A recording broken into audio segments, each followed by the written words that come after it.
Wannan addu'a ce teku ya tsage ga annabi Musa alaihi salam. Annabi Musa ya wuce shi da jama'arsa. Babu shakka duk wanda ya roƙi Allah maɗaukakin sarki da wannan addu'ar haka addu'ar za ta tsaga buƙatar sa nan take buƙata ta biya.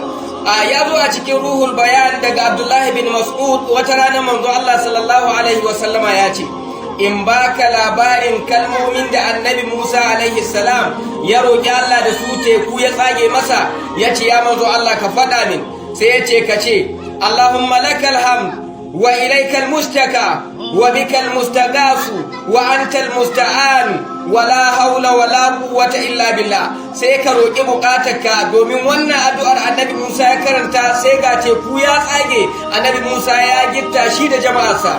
Babu shakka duk wanda ya roƙi Allah da wannan buƙatar da yaƙini da cikakken ikhlas da ladabi da da'a, kamar kana son abu ga wani, mace na son abu ga mijinta, to Allah madaukakin sarki zai biya buƙatarsa. Haka wannan addu'a za ta tsaga buƙatarka nan take ta biya, kamar yadda addu'ar ta tsaga teku annabi Musa ya wuce. Ya Allah ka biya